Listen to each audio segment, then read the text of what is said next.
요 책 아마 많이들 서점 가시면은 아마 제일 위에 걸려 있지 않나 싶은데 요즘에 주린이가 가장 알고 싶은 최다 질문 탑 77. 네네. 네. 그러니까 많은 질문들, 그러니까 질문이 많았던 것들을 좀 추려서 77개 네, 질문을 맞아요. 이제 만드신 거잖아요. 보니까 세 번째 챕터에 그 주도주에 올라타야 돈을 번다는데 정말인가요? 라는 제목으로 이제 좀 설명을 해주셨거든요. 그러니까 무조건 주도주만 산다고 돈 버는 건 아니고 물론 이제 주도주가 아닌 섹터들도 있잖아요. 업종들도 많이 있잖아요.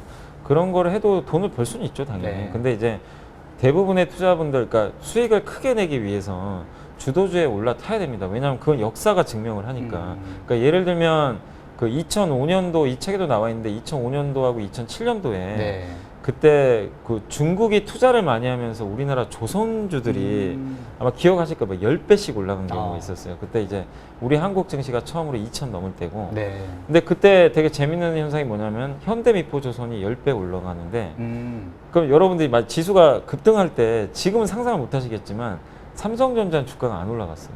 아, 그때요? 안 갔어요. 그러니까 많은 분들이 이제 그때 매매하신 분들은 다 알죠.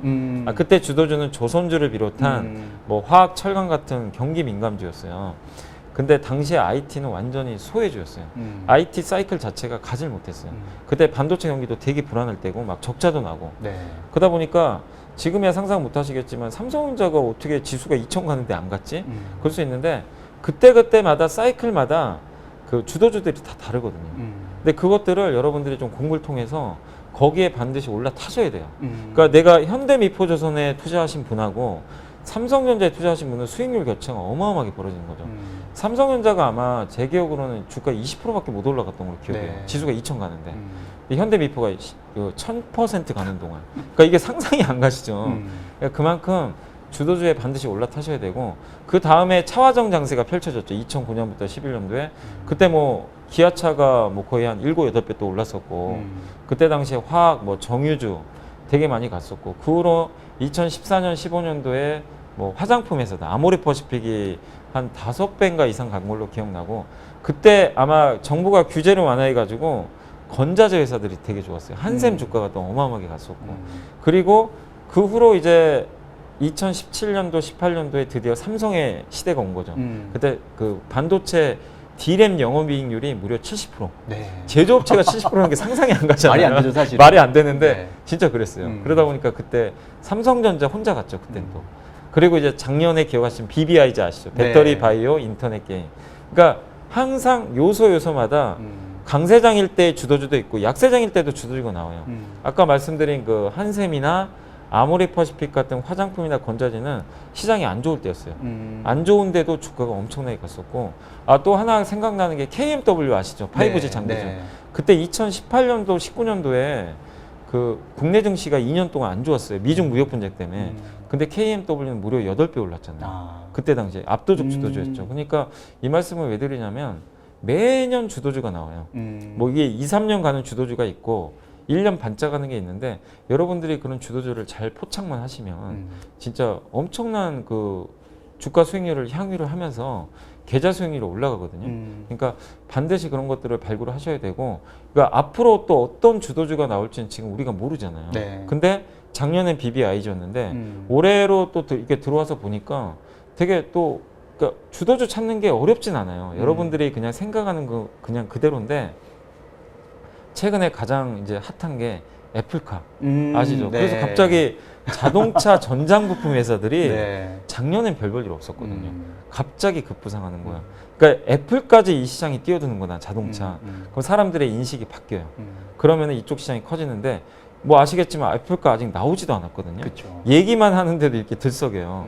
그러면 이 애플카가 2024년도에 나온다고 해요. 지금 그 돌아가는 판세를 보면 그럼 아직도 몇 년 남았잖아요. 그러면은 아직도 기회가 무궁무진한 거예요. 그러니까 이 주도주가 1년, 아까 말씀드린 1년짜리가 있고 3년, 뭐 5년 가는 것도 있는데 적어도 이쪽 애플과 관련한 자율주행 섹터는 5년 이상의 사이클이 나올 수가 있다는 거죠. 그러면은 내가 이제 너무 올랐으니까 못 산다고 그걸 고민할 게 아니라 조정은 또 언제든지 나오거든요. 그럼 미리 좀 공부를 해놓고 그런 기업들이 적당히 좀 빠져주면 큰 사이클을 보시고 올라타시면 돼요. 근데 이제 많은 분들이 제가 상담을 해본 결과 두려워하시는 게 저거 빅사이클 안 오면 어떡해요? 이걸 되게 두려워하세요. 근데 안 올 수도 있죠, 당연히. 그걸 누가 알겠어요. 근데 주식은 위험 자산이에요. 내가 일정하게 리스크를 테이킹하고 가는 자산입니다. 그게 싫으면 은행에 그냥 넣어놓으셔야 돼요. 그러니까 그런 질문을 하셔가지고 나는 너무 그런 게 무서운 것 같아요. 위험해요. 그러면은 주식 투자 안 하시는 게 사실은 맞아요. 근데 그런 위험 요소를 감안해서라도 주도주에 올라탔을 때 많으면 10배까지도 먹을 수도 있는 거니까 그래서 주도주 공부를 좀 게을리하지 마시고 지금 이 순간에도 주도주가 또 새로운 게 나올 수도 있어요. 근데 그게 어려운 게 아니에요. 그냥 상식적으로만 생각을 해주시면 돼요. 뭐 전장부품 또 2차 전지 같은 전기차 여전히 좋고 네. 바이오에서도 뭐 CMO 같은 기업들 뭐 여전히 좋은 상황이고 또 새롭게 주도주로 부상하는 게 여러분 주변에도 있어요. 뭐냐면 제가 그 증권회사 다니잖아요. 이게 어려운 게 아니라 주린이 분들이 이렇게 많이 늘어나면 증권회사는 네. 구조적으로 좋아져요. 당연하죠. 그러니까 앞으로 주식 투자 인구가 계속 늘어난다고 생각하면 그냥 증권주도 주도주라고 생각하고 올라타시면 되는 거예요. 그러니까 너무 어렵게 생각하지 마시고 반드시 주도주 공부가 뭐가 될지 공부하셔가지고 거기에 내가 최소한 하는 게 아니면 2개의 종목이라도 포트에 꼭 담는 그런 전략으로 임하시면 저는 뭐 반드시 주식 투자 성공한다고 생각하고 있습니다. 네. 네. 주도주를 선택함에 있어서 아마 또 부장님께서 많이 네. 주린이 분들께 아마 계속해서 도움을 주실 거라고 제가 이제 또 그 생각합니다. 방송을 하는 이유 중에 하나가 뭐냐면 많은 분들이 이렇게 알면서도요 그러니까 안 되는 게 뭐냐면 용기가 없으세요. 좀 주저주저하세요. 왜냐면 네. 내가 사서 또 물릴까봐. 왜냐면 과거에 또 역사가 그런 걸 또 많이 증명했잖아요. 상투 잡으신 분들이. 그쵸, 예. 근데 그런 공포가 있다 보니까 그러는데 제가 그래서 방송을 통해서 그런 걸 많이 용기를 불어 넣어드리는 이유 중에 하나가 그거를 리스크는 분명히 크지만 그런 쪽에 투자를 하실 수 있는 용기가 있어야 돼요. 안 그러고는 절대 그 남들보다 아니면 내가 원하는 만큼의 어떤 그 자산을 불릴 수 있는 방법은 저는 없다고 생각하거든요. 그래서 그렇죠. 이 주도주를 살 때 다시 한번 말씀드리지만 용기만 좀 더 좀 발휘해 보시면 좀 좋을 것 같습니다. 네.